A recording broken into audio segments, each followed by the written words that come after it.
Okay, at this point it has to happen.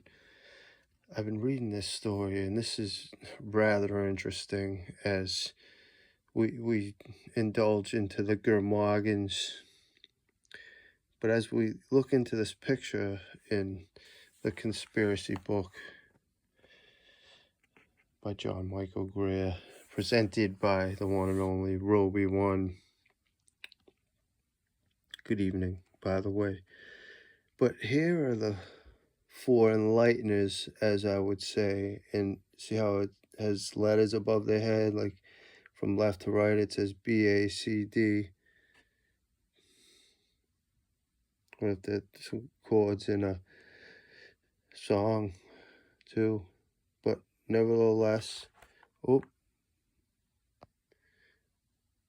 so A is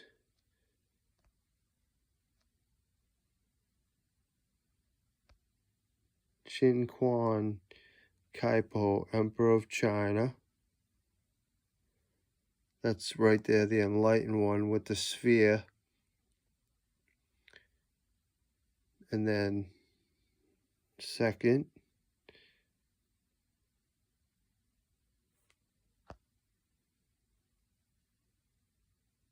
the jade Confucius, the sage Confucius. So that's Confucius all the way to the left, which is to the right of the emperor. All right, so C, in Chan, present, decade, medical, vulgare, chi. First I heard of that. Now,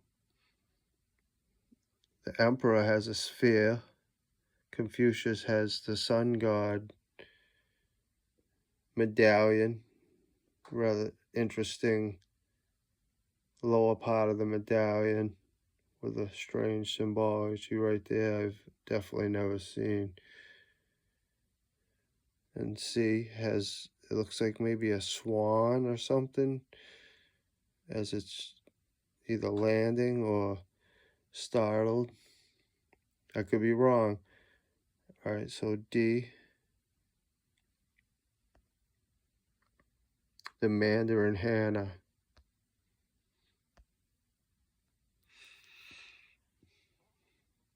Now, as you look into this picture, look at this creature that's here in the picture that nobody's talking about. Look at his face. Let's get a little closer. It's kind of like a fish face guy. And he's just got like a hat on.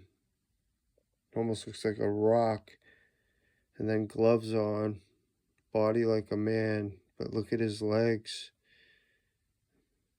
More like Pan or a deer with a tail.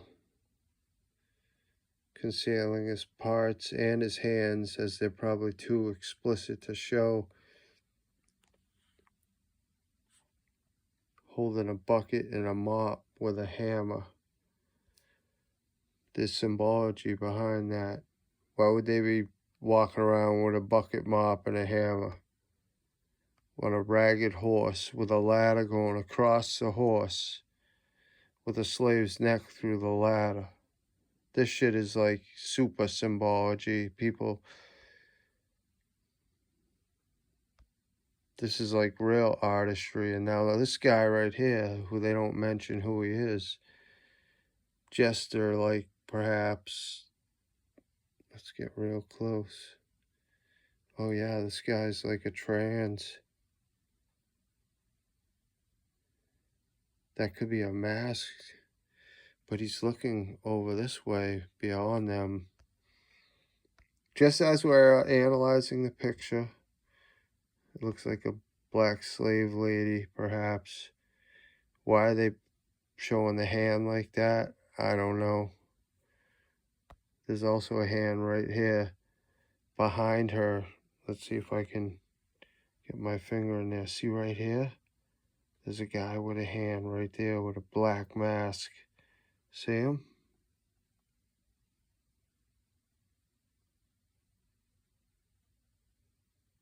Blocking a group of people.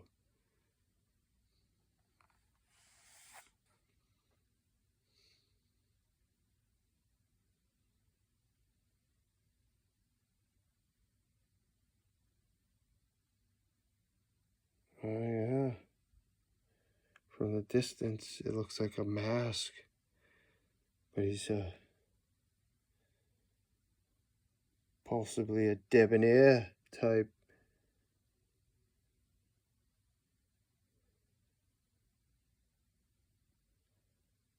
I just want to get a real good look at it. Okay, the Gormogons, 1724. Jacobite attempts to slip out of the control of the Hanoverian Grand Lodge of England went in many directions, but few were as colorful as the ancient noble order of Gormogons. This was the grandchild of Philip, Duke of Warthorne, 1698 to 1731, one of a few important Jacobites to remain in England after the 1715 uprising. And active Freemason, Warthorne became the Grand Master of the Grand Lodge in 1722, but stormed out of Masonry the following year. The reason for his abrupt departure was the adoption of the Grand Lodge, was the first book of constitutions which required Masons to obey the legal government and closed Masonic lodges to political agitation. The Order of Gormogons was Warthorne's attempt at a rival organization. According to its publicity, the order was founded thousands of years before the time of Adam by Qin Huai Kai Po, the first emperor of China, and had been brought in England by the Chinese Mandarin and admitted men of all religions and political persuasions, but Freemasons could join only if they renounced Masonry and were expelled from their lodges. Colorful through the Gormogons publicly was the order that never attracted more than a few members, though it did manage to become the subject of a famous print by the engraver William Hogarth, 1697 to 1764, one of the great satirical artists of the time. It remained a private project of Warthorne's, and when he died in 1731, it quietly dissolved. In the years immediately after Warthorne's death, through similar projects sprouted in Jacobite circles in France. These Jacobite secret societies played a major role in the build-up of the Second Great Jacobite Uprising in 1745. See also the 1715, the First Masonic Grand Lodge, 1717, Ramsay's Oration, 1736, and Eminente, 1738, and the 45, 1745. Ramsay's Oration, 1736.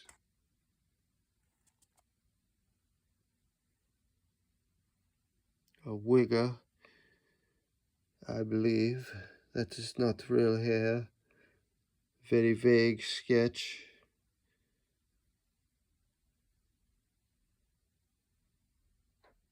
Perhaps a ladies' man. Okay. There were many Scottish expatriates in Europe in the troubled years between the Revolution of 1688 and the end of the Jacobite dream of Colettian in 1746. Andrew Ramsay, 1686 to 1743, was one of these. Like many others, he became involved in the secret struggle to restore the Stuarts to the British throne. He spent a little over a year as tutor of Charles and Henry Stuart, his heirs of Stuart line, and remained active in Jacobite circles thereafter. In 1728, during a brief stay in England, he became a Freemason. In the years that followed, he became active in French Masonic lodges. There were the years that Jacobites and Hanoverians struggled for control over Masonry. And it was also in the same time the Jacobites launched that they would later be called the Scottish Degrees as a vehicle for their ambitions. Ramsay was in the thick of these intrigues and was apparently involved in creating the first Scottish degrees and organizing Jacobite masonry around them. Certainly, Ramsay played a central role in popularizing the new degrees by way of his famous oration he gave in Paris in 1736, an audience of distinguished Freemasons. In that oration, he claimed that Freemasonry had descended from the knightly orders of the Crusades, the first time this claim had ever been made publicly. His oration was publicly and printed in form and saw wide distribution in a short term. It helped Jacobite Masons build the new Scottish degrees in network to support the Stuart cause. Over a longer term, it inspired countless secret societies and invented romantic origin stories for themselves as means of publicity.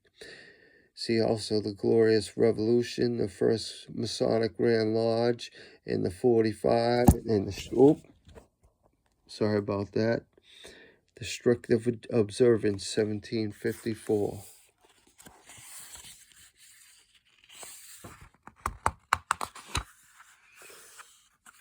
The Stuarts are behind it all at this point.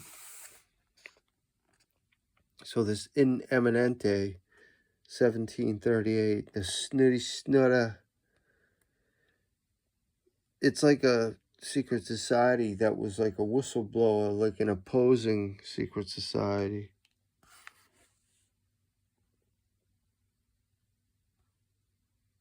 Leviathan leaf type handles on that chair.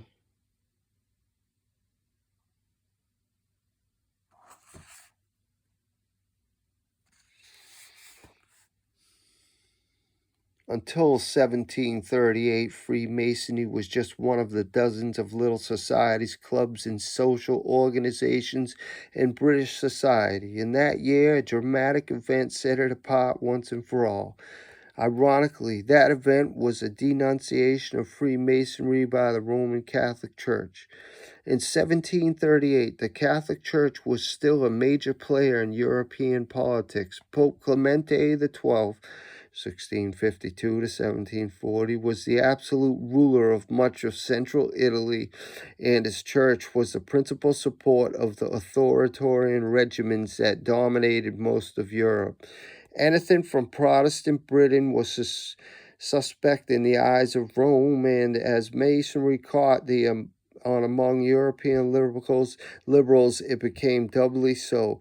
Clement accordingly issued a bull, official proclamation titled In Eminente, after its opening words, which forbade Catholics for becoming Masons, excommunicated every Catholic who remained a Mason, and reserved the power to forgive them to the Pope alone.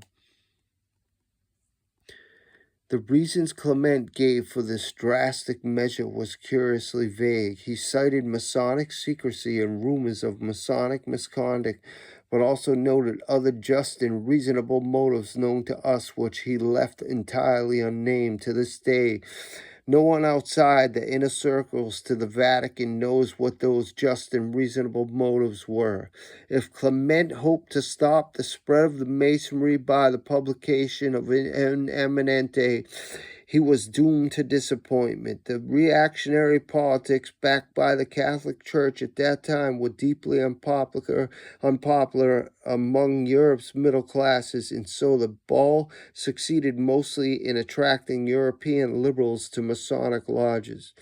The bull also became a serious hindrance for the Jacobite movement, which was busy using Masonry as a cover in its plans to return power.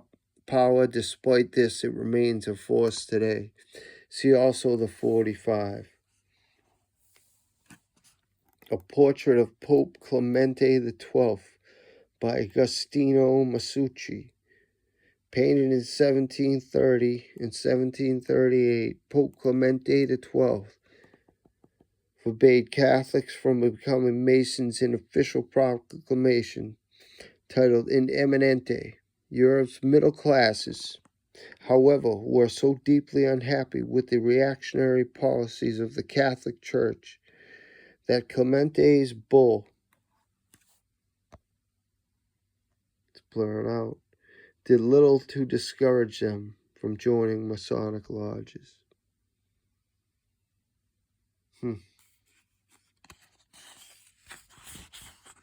The next one's at 45, they keep talking about. That'll be next. Roll be one. Peace out. See you soon.